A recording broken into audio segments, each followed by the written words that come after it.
শিখাৰা বোটৰ অসমৰ আনন্দ শিখাৰাত উঠি আপুনি উপভোগ কৰিব পাৰিব লুইতৰ মনোৰম নৈসৰ্গিক দৃশ্য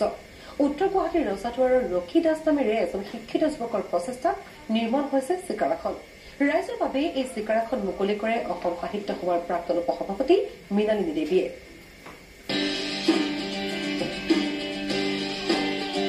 নৱবৰ্ষৰ প্ৰাক মুহূৰ্তত মহানগৰবাসীৰ বাবে সুখবৰ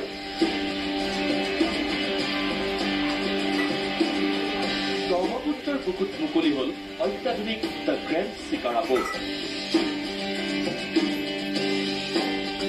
অত্যাধুনিক নাওখনত ল'ব পাৰিব লাঞ্চ ডিনাৰ ব্যক্তিগত পাৰ্টিৰ সোৱাদ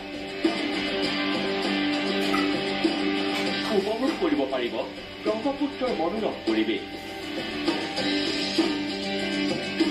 উত্তৰ গুৱাহাটীৰ ৰজাদুৱাৰৰ ৰকী দাস নামৰ এইজন শিক্ষিত যুৱকৰ সপোন আজি বাস্তৱ হ'ল কাশ্মীৰ নহয় ব্ৰহ্মপুত্ৰৰ বুকুত আৰম্ভ হ'ল অত্যাধুনিক দ্য গ্ৰেণ্ড শিকাৰা বোট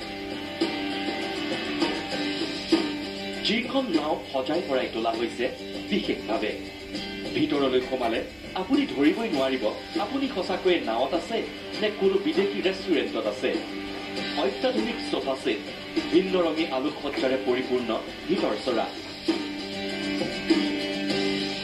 আজি দ্য গ্ৰেণ্ড শিকাৰাৰ শুভ উদ্বোধন কৰিলে অসম সাহিত্য সভাৰ প্ৰাক্তন উপসভাপতি মৃণালিনী দেৱীয়ে সুদীৰ্ঘ 9 মাহৰ মূৰত ব্ৰহ্মপুত্ৰৰ বুকুত আৰম্ভ হ'ল দ্য গ্ৰেণ্ড শিকাৰা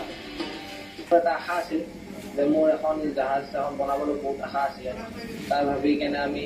সকলো আমাৰ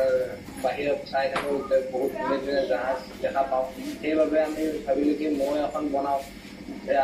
সেইকাৰণে এখন আমাৰ শিকাৰাখন কনচেপ্টটো ষ্টাৰ্ট কৰি আমি শিকাৰাখন বনোৱা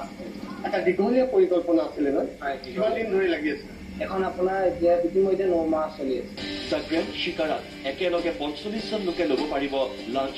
ডিনাৰ ব্যক্তিগত পাৰ্টি তথা ব্ৰহ্মপুত্ৰৰ নৈসৰ্গিক পৰিৱেশৰ মনোৰম দৃশ্যৰ সোৱাদ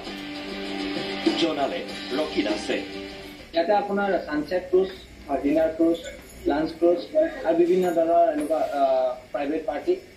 ইয়াতে উপলব্ধ কিমান মানুহ একেলগে থাকিব পাৰিব ইয়াতে 45 জন মানুহ আপোনাৰ এটা ছানছেট ক্ৰুজ আছে 90 মিনিটছৰ ক্ৰুজ প্লাছ আপোনাৰ ডিনাৰ ক্ৰুজ ষ্টাৰ্টিং হয় 3 আৱাৰ্ছৰ পৰা লং ডেও আছে 5 আৱাৰ্ছো আছে মুকলিৰ দিনাই দ্য গ্ৰেণ্ড শিকাৰাত উঠি আপ্লুত হৈ পৰিল বিভিন্নজন শলাগ ল'লে উদীয়মান ৰকী দাসৰ পদক্ষেপক খুব ভাল লাগিছে এটা মানে নতুন এটা কনচেপ্ট লৈ আমাৰ ভাইটি ৰকীয়ে যেটো কৰিলে তাত আজি আহি পেলাই পাই মই বহুত আনন্দিত আমাৰ উত্তৰ গুৱাহাটীৰ ল'ৰা